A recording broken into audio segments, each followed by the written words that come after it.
Okay, so Reece Mennie here, host of Mennie Talks.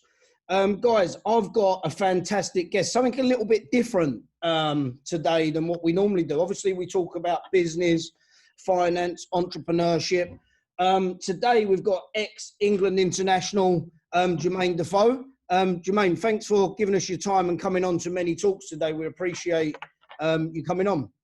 No problem, my friend. And the good news, and people that listen and know my podcast, you know, is I'm a fanatic Tottenham fan, so it's fantastic to have you on. I refer to you as an ex-England international, but obviously a legend down the lane as well. And we're family then. Isn't it? All family, mate. All good. Well, look, thanks for coming on. As I said, our listeners range from people that are starting out in business, people that are looking to invest, people that look up to the likes of yourself and other entrepreneurs and professionals in their field, maybe at a crossroads or advanced in their career, and hopefully they can listen to our podcast on YouTube, take some takeaways away from it and move on with their life and hopefully get something out of listening, and we're giving value to people. So just to start off with, Jermain, obviously it's a bit different. So I've never, we've never really spoke in detail, but lately, you know, you've just been allocated your 300th career goal. How does that feel to hit a target like that in your professional career? Yeah, I mean, it's obviously it's an amazing achievement, because I remember when I was at Tottenham years ago, and I remember early 2000. No, it was probably like say 2000. I signed at 2004. I signed at Tottenham. I think probably like was there a few years. And I remember there was a picture. David Pleat was the manager, so maybe 2005. And I remember seeing a picture of Teddy Sheringham on the wall. Yeah. And he's got his 300th goal, and he lifted up his T-shirt. Yeah. I remember looking at his picture thinking, wow, like 300 career goals. That's something special. So it was funny though, because leading up to the game, I knew I was on 299, and obviously I was just desperate to do it. But then before the game, I actually forgot.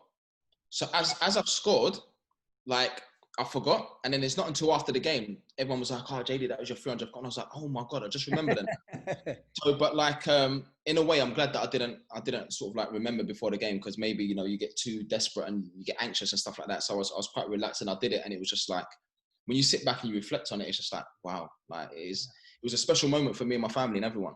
Definitely, and obviously reflecting on it, out of them 300 goals. Is there like a top three that you've got that you remember that's sticking in your head out of the 300 that you've scored? Well, after I did I don't know if you saw it, I did the thing on Sky Sports News, and they said to me, "Can you pick like a top five?"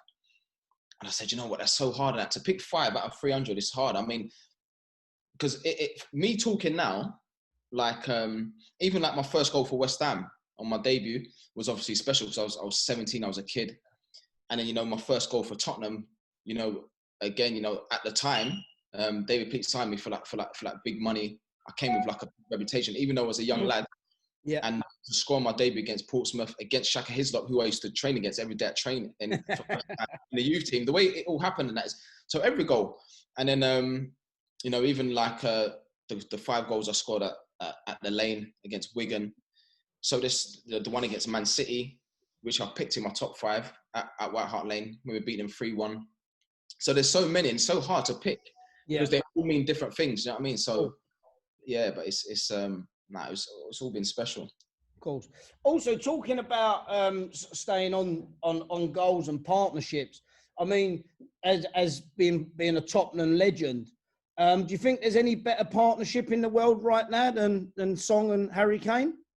No, because I think in terms of like numbers, I always say to people, like, even the players at Rangers, the younger lads, before games, I say, right, goals and assists, make sure you get your numbers up. Because coming into the season, all people do is look at numbers. How many goals have you scored? How many assists?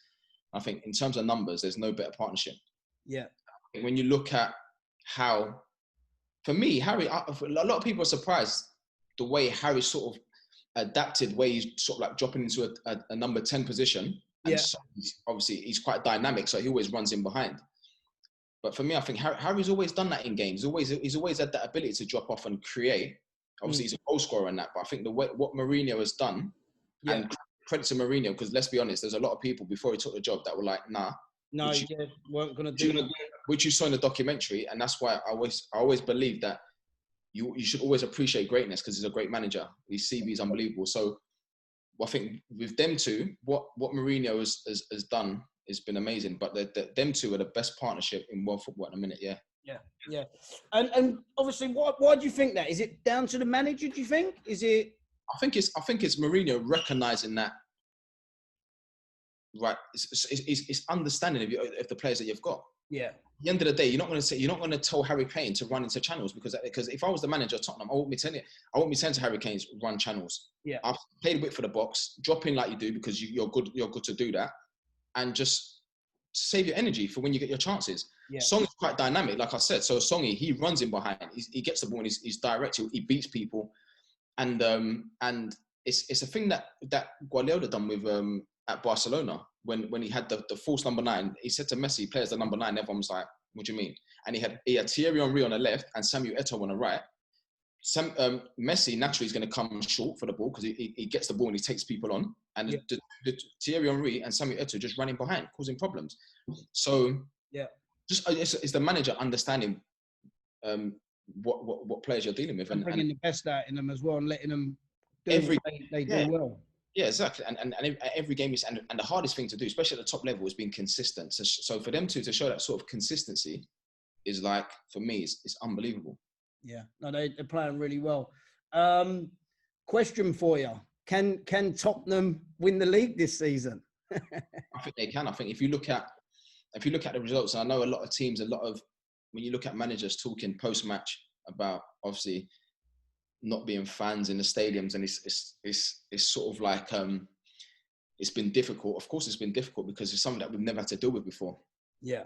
Even like, I mean, grassroots football, even like on a Sunday mornings, like there's people that stand on the line. There's noise. You know what I mean, so to go from full stadiums, 65, 50, 60,000 stadiums, 70,000 stadiums to zero, of course it's difficult. But at the same time, I always think that you've got to try and, I don't know, deal with the situation. It is where it is.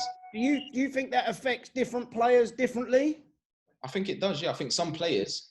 I think it probably takes a lot of pressure off some players. Yeah. Probably some players maybe feel like they can express themselves more because there's no home or away. Because at times, you know what it's like. At times at clubs, if you're not doing well, the fans can get on your back. Away from home, away fans can get on your back. There's no noise. It's like a training game, basically. It's a game at the training ground. When you see players at the training ground playing the games, you think, wow, I hope you can do that on a Saturday afternoon in a full stadium. But sometimes it's difficult. So I don't know, but do I think Tottenham can win the league? Of course they can. Yeah. Of course. And if it's a year that it can happen, it's now, isn't it? Yeah, it's not me being biased. No. I'm just looking at the performances. I'm looking at the performances and I'm thinking, we've got Jose Mourinho. So and people can say whatever they want. We've got Jose Mourinho and they're playing the way they're playing. So anything can happen. Yeah. I see a trophy coming anyway. Definitely. Let's hope so. Just going back on that a little for yourself. Obviously, not having people in the stadium affects different people differently. You being experienced and where you're at now, have you sort of helped the younger players coming through? Have you had to sort of put your arm around and say, look, there's a little bit less pressure here. Enjoy it a little bit more. If you do make mistakes, you're not going to get people on your back. Have you took that role? Yeah, but even when the stadiums were full, it's part of my role at Rangers, to be honest. It's sort of like obviously one of the senior players to sort of like take care of the dressing room, being a few other players that are like the leadership group, take care of the dressing room, and to be honest, obviously I know at times, especially for young players, especially a club like Rangers. Yeah. For young players coming, it's not easy to sort of like hit the ground running, and there's a lot of pressure because you're expected to win every game. So the fact that I know, but the interesting thing is, people say the stadiums are empty, but at the same time, you still get the millions of people that are watching it on the TV. So the stadiums are empty, but still everyone's still watching. So so I mean, I say to the players, especially the younger lads, just enjoy it, but don't waste the training session every day. Make sure you're on it in training first and foremost, because that's where it starts for me. Make sure you're on it in training and then just take that into the game. Yeah. Has there ever been a sweeter feeling than scoring in a North London derby? It's amazing because the thing is, it's like, it's like when I signed for Tottenham, that's all people talk about. Yeah. The North London derby. And especially back then and that, because remember, we're playing against really strong Arsenal teams. Yeah. So to sort of like play well against those sort of teams and score and stuff like that, it's always been special. And I mean, when the fixtures come out, that is the fixture that you can't wait until that game comes about. So yeah, it's one you're always looking forward to. Of course, yeah. So we're seeing a lot of players now, promoting themselves and their brands on and off the field. Yeah. Paul Pogba, Jesse Lingard, just to name a couple, but obviously there's loads. I suppose there's a balancing act. If how does that work for players, and how do you see that working? And how if you was to give somebody an advice, young player coming through, because it's now advertising's a big thing, and you can get involved with a lot of stuff off the field. How does that affect you? How do you keep focused on the field and run that at the same time? It's a twofold question, really. But do you get where I'm coming from? Yeah, well, Floyd Mayweather always said, focus on your craft first and foremost. Alex Ferguson, when obviously Beckham, the icon, when he became massive on and off the pitch at Man United, I think Alex Ferguson actually sat him down and obviously said, right, your football is the most important thing, because that's your bread and butter. That is what we do. Do you know what I mean? So, I mean, if I had to give, because I know that Jesse Lingard and Pogba, they get a lot of stick, to be honest. I think you have to balance it, of course, because like I said, the most important things are football. Because if it weren't for your football, you wouldn't be doing all that stuff anyway. Correct. Yeah. You won't be doing all that stuff. So I think it's important to focus on your football first, and then try and balance it. And because no one's saying that you can't do, because a lot of people that are quite negative and they're being like, oh, they shouldn't be doing this, they shouldn't be doing that. I think, but hold on a minute. When you were playing, if you had the opportunity to do what they're doing, you would have done it as well. Because at the end of the day, they're bringing in more money for themselves and their families. And in terms of profile, they're building their profiles. So why would you not do it? But then, come Saturday afternoon, you have to put in those performances. Because when you put in those performances on the pitch, no one says anything. No one can say anything. If you're playing well, all the other stuff that you're doing, no one says anything. If you're not playing well, if you're not playing well, then people are going to point a finger and say, well, the reason why you're not playing well is because of this. So it's important to try and balance it. Obviously, the Marcus Rashford thing now, what he's doing is it's amazing what he's doing. Yeah. It's amazing. You've got obviously the MBE, which he deserved and stuff like that. But even with Marcus, I can imagine that his family is saying to him, right, you've got to balance it. And he's playing well. He's playing well for Man United, and he's doing that other side of it. So it's good in that. But there have been players that haven't done that. Yeah, they forget about their craft and concentrate on other things. Yeah, exactly. Would you say that is that fair to say that they forget about their craft, or do you think that sometimes you could just have an off day and then people jump on? It's easy to say, well, just play well, but you probably know the best out of everyone. It's not always possible to play well consistently. Nah. You're going to have off days, and then people jump on you. Yeah, I wouldn't say he had a bad game because he did this photo shoot. Yeah. A few days ago, because when you go on a pitch, you're not. You know what I mean? It's like you said, you can have an off day, or you can be out of form.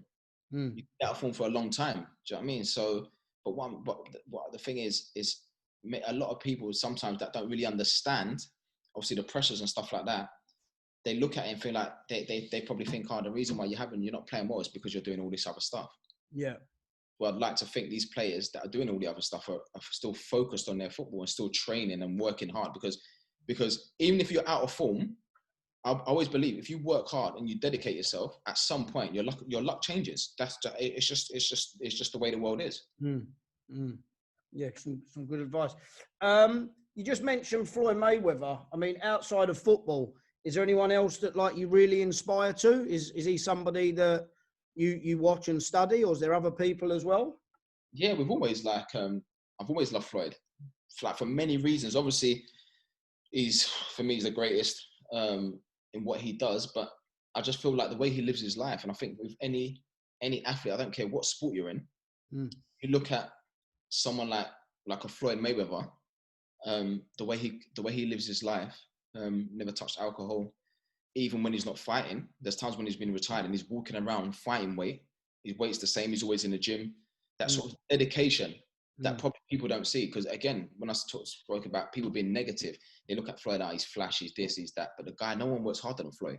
Yeah. No one works harder than Floyd. So if you're working that hard, why can't you enjoy yourself? Why can't you buy yourself, or why can't you buy 10 houses or 10, 20 cars?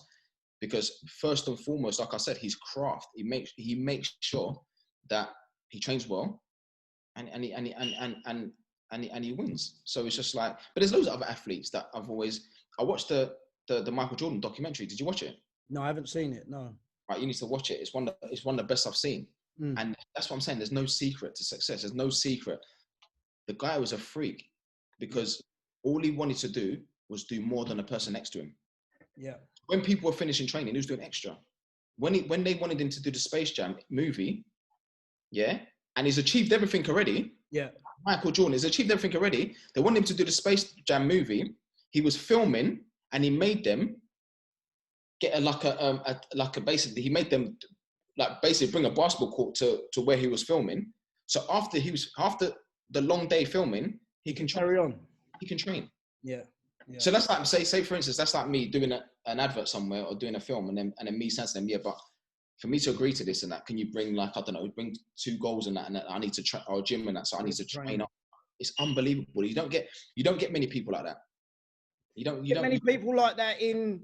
Obviously, you must have experienced it with some players that you just work with that are just like that just go above and beyond constantly. Are they the ones that are always?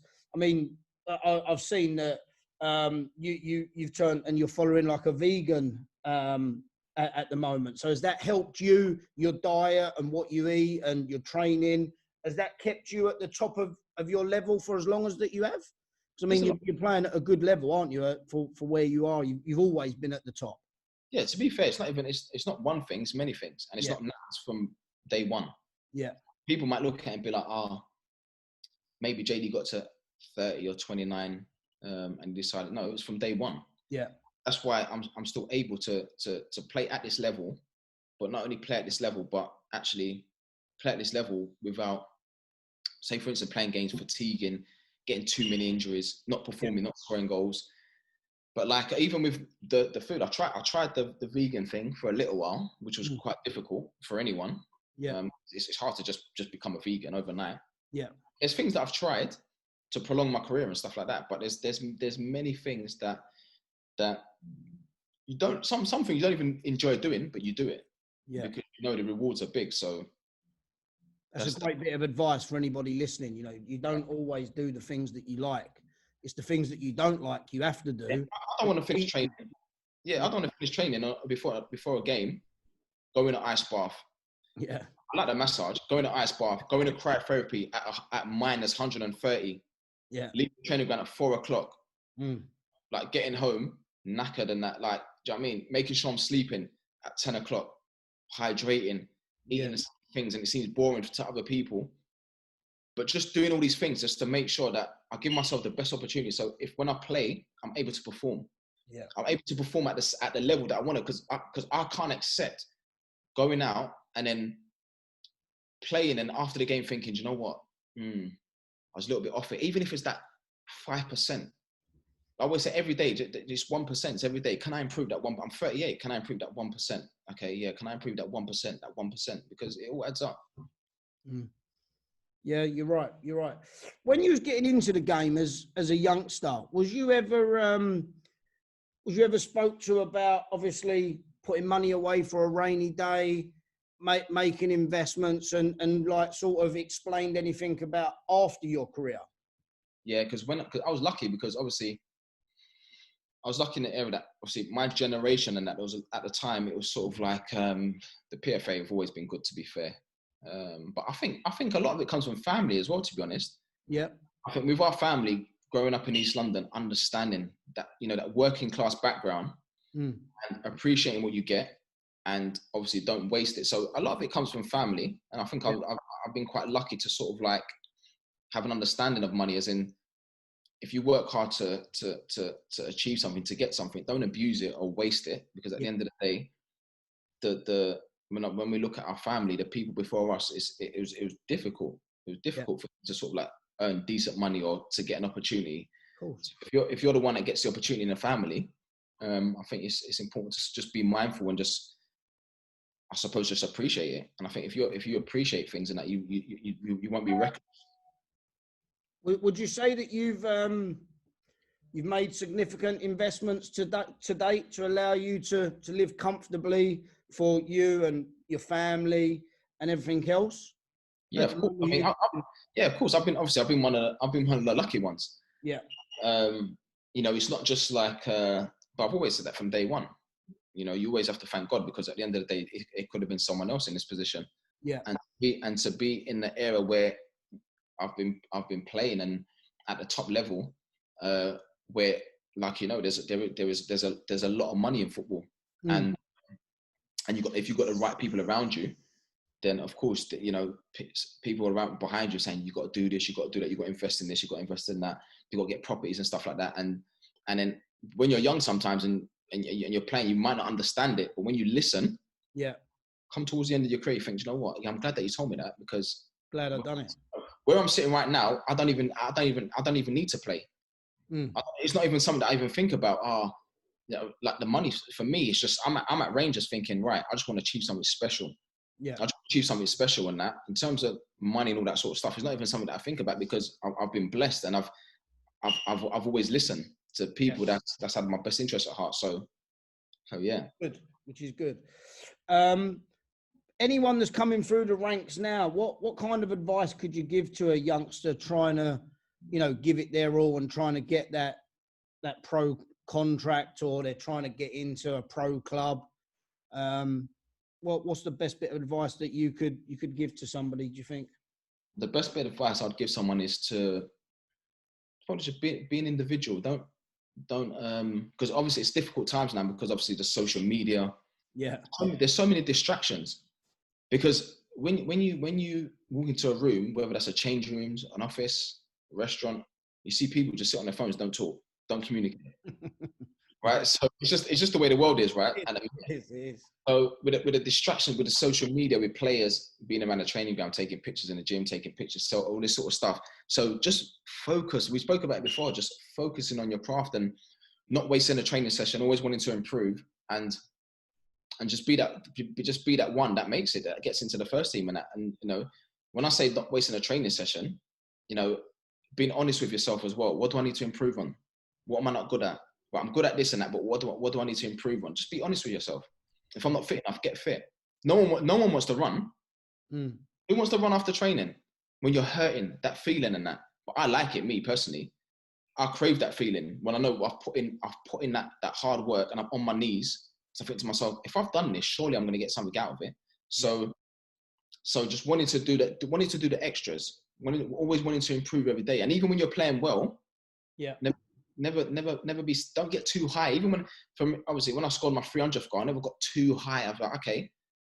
When I wake up, I enjoy that moment. As soon as I wake up the next day and I go to train on a Monday morning, right, that's gone. What's the next thing? Yeah. So I think that's what you got. Always, never waste the training session. Always trying to improve. Yeah. Obviously talking about that and feelings and how things come. Obviously, Sven-Goran Eriksson, I've read a couple of books, picked Theo Walcott when he was really young to go to the World Cup. Many people reported that he made the wrong decision. We're not here to judge. Everyone reported it. Everyone. To this day, I read something on Twitter recently, and one of the fans was like, "I'll never forgive Sven for doing that. We needed JD at that tournament to like come on and all that sort of stuff and that." But it's one of those. Yeah, go on. I'm more interested in how it made you feel and how you use that to move on as a platform, because obviously there's people out there that not the same happens, but something in business happens or at school or wherever in life, they feel rock bottom, they feel down. So how did you use that to motivate yourself to go again and get to where you are now? You know what I mean? Or where you've been and where you're still going. It's one of those things. When God's got a plan for you, it doesn't matter what's in front of you. It will never stop you from getting where you need to get to. Yeah. It will never stop you from getting where you, and when Sven did that to me, I can't even put into words how I felt, because I was that hurt. Yeah. But I used that as motivation. Yeah. All that did is fuel me with more. All that did was fuel me. I had more fire inside, because I thought, okay, then if you've done this to me, and like you said about people being at rock bottom, what am I going to do now? Am I going to lay down? And what am I going to do? Just lay down? Yeah. No, I'm going to show people that you made a mistake. It's as simple as that. You didn't take me to the World Cup, but I will not be missing the next one. Yeah. I wouldn't. That's how it was. I went on holiday, actually watched the tournament, thinking, I wish I was there. But in my head, I thought, I'm not missing the next one, and I'm going to do whatever it takes to get there. So, do you know what I mean? So that's just how I approached it. I didn't think, oh, I hate the manager. He's this and that. No problem. Yeah. No problem. It's part of life. There's in football, it's roller coaster. There's ups and downs. But I'll tell you what, I'm not missing the next one. And then when I go to the next one, I am going to make an impact. I'm not just going to go. I'll go and make an impact. And that's exactly what happened in South Africa. So it was one of those ones, but I was hurt, like, because I thought that was going. Yeah. I thought that was going. I think everyone did. Yeah, I was going, and it's one of those ones that's a tournament I looked at and I thought he took that away from me. And if I saw Sven, yeah, I'll shake his hand, no problem. I'll shake his hand on that, because I know deep down he knows that he made the wrong mistake. I think deep down he knows. I mean, even if he never says it, even if he never comes out and says it, I know deep down he will say that. And the interesting thing is, no one knows that I've never said before. I'll put it in my book as well. Not too long after that, I was in a restaurant. I bumped into Sven, and he tried to get me to sign for Man City. Yeah.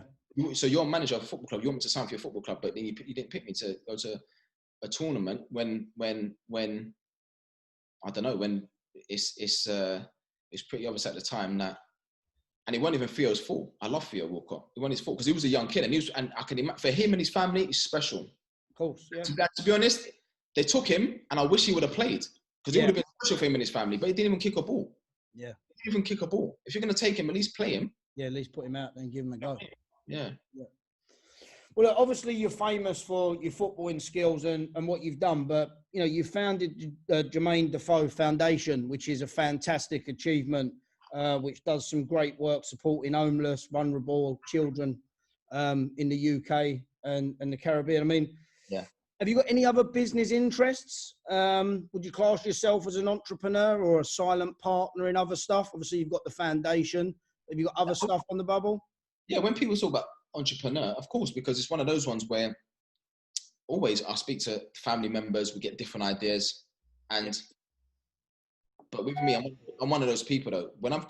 If I'm focused on something, I've got 100% focus. So for me to give 100% in something else, it'd be difficult because where I'm at now, obviously the back end of my career, I'm 100% focused on what I need to do at Rangers. But of course, we've got loads of ideas, and people, when you retire, even in your 30s, it's a long time retired. So it's all about that transition and what you do the next part of your life. And obviously, we spoke about the foundation, and we launched the foundation in 2010. Since then, we've done loads of stuff, raised a lot of money. But even with the foundation, there's other things that I want to do. And even with the TV stuff, doing my coaching badges, staying in the game. There's so many things that I want to do. Yeah. That, I mean, I've sky's the limit, because at the end of the day, when you when you've been in the game for such a long time, of course you want to try and give something back. The knowledge that you've got and stuff like that. But in terms of like business as well, of course you want to surround yourself with people in that sort of market that you can learn off, because it's all about learning. You know what I mean? So yeah. Well, obviously, you proudly awarded an OBE back in 2018 for the service of the foundation, and most notably the relationship that you sparked, obviously, with Bradley when in your career. Well, when did you realise that you could give more than just being on the pitch? Did it come a time in your career when you thought, you know what, now's the time to do it, or did it just come naturally?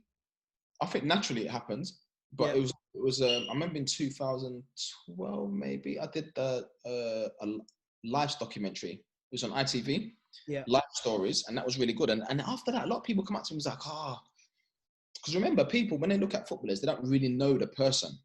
They just see you as the footballer. They don't really know the person. I remember when I did the Life Stories, a lot of people coming up to me in. I remember one of the England games, someone come up to me and was like, wow, we watched that, it's amazing. We never thought you was like this, blah, blah, blah, blah, blah. And that's when I thought, I mean, it's mad how people don't really know you.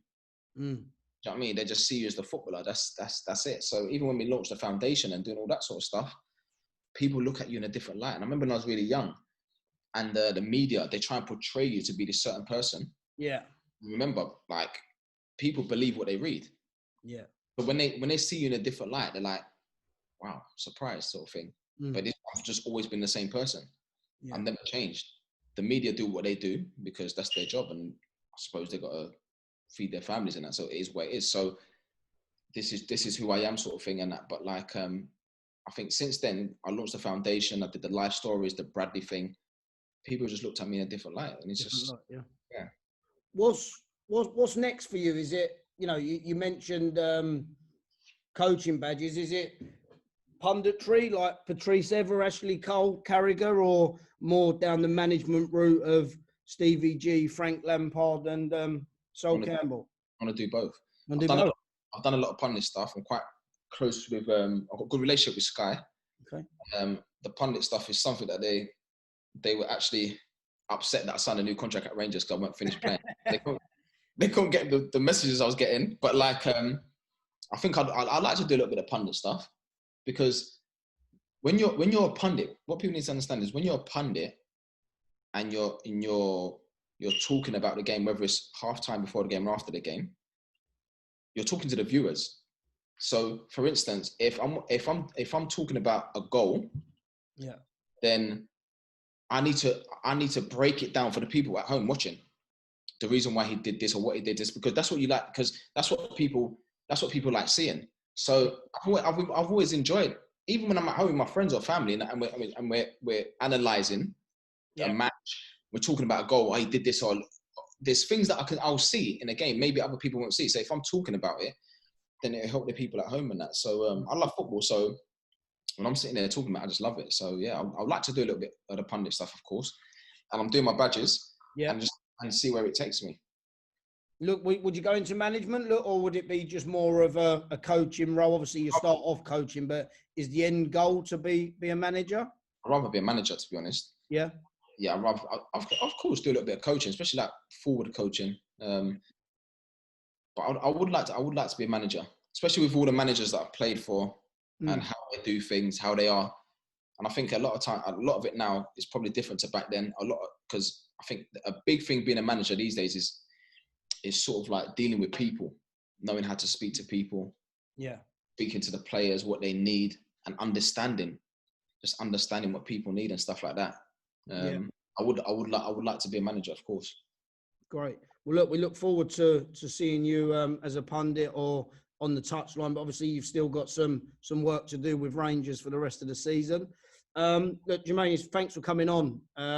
Is there anything that we've missed? Is there anything that you want to tell the viewers, anything like that we haven't mentioned so far? It's been a great interview so far, and I've appreciated you coming on.